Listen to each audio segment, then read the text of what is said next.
Hello everyone, this video is about adjective clauses.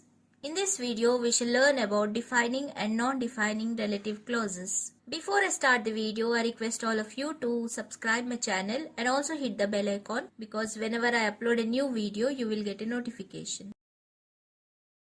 Let us try to analyze these two sentences. First one, Mr. Ram is a hard-working man. Second one, Mr. Ram is a man who works hard. In sentence 1, the word hard-working is an adjective. It qualifies the noun man. In sentence 2, the clause who works hard replaces the word hard-working. As the clause takes the place of an adjective, it is called an adjective clause.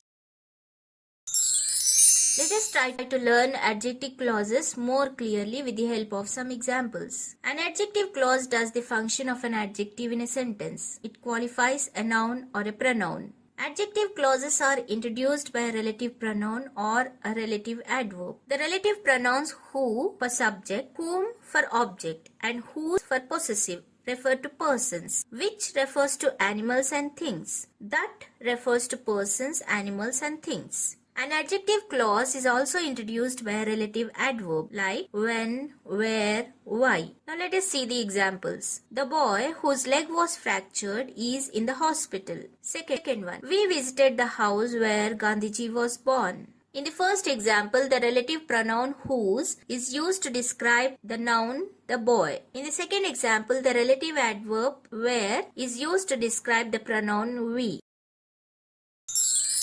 Adjective clauses are of two types, defining and non-defining. Look at these two sentences. The oranges which are ripe can be eaten. Defining clause. The oranges which are ripe can be eaten. Non-defining clause. The first sentence means that some of the oranges are ripe and they can be eaten. The second sentence means that all the oranges are ripe and they can be eaten. In sentence 1, the clause which are ripe defines the noun oranges. Hence, it is called a defining clause. In sentence 2, the clause which are ripe does not define the noun oranges. It only gives additional information about the noun. Hence, it is called a non-defining clause. Commas are used before and after a non-defining clause.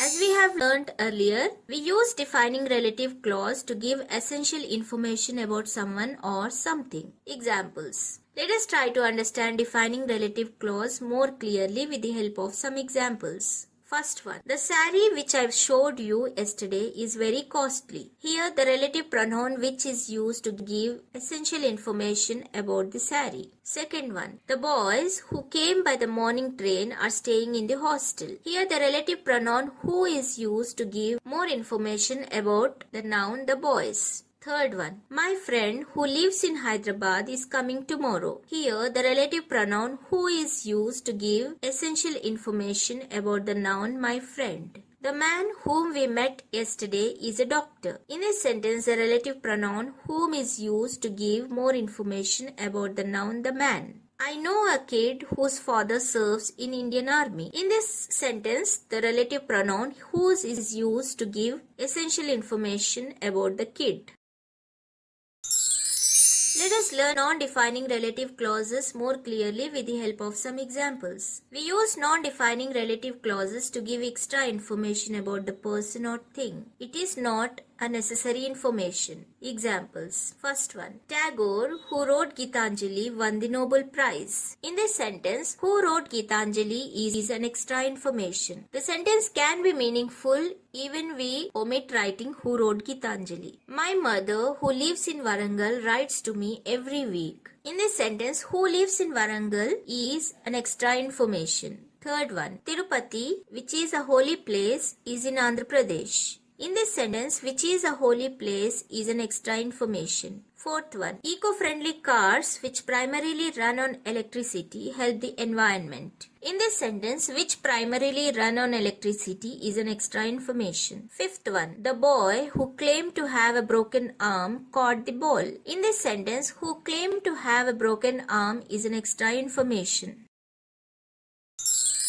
Having learnt about defining and non-defining relative clauses using the relative pronouns and adverbs, let us learn the dropping of the relative pronoun. Sometimes, especially in spoken English, the relative adjective or pronoun is omitted. Let us try to understand this omission with the help of some examples. First one. At the time the match started, it was drizzling. Here, the relative adverb when is dropped. Second one. This is the man I told you about. In this sentence, the relative pronoun whom is dropped. Third one. The book I bought is an old one. In this sentence, the relative pronoun which is omitted. Fourth one. The flower you are looking at is a rose. In this sentence, the relative pronoun that is omitted.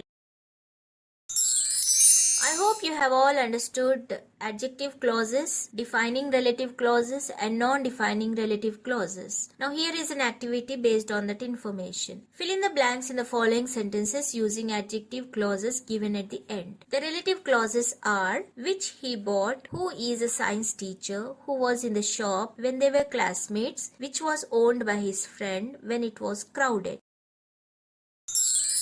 Do like, share and subscribe my channel and also hit the bell icon because whenever I upload a new video, you will get a notification. All my previous videos links are given in the description box. You can click on the links and watch my video. Thank you.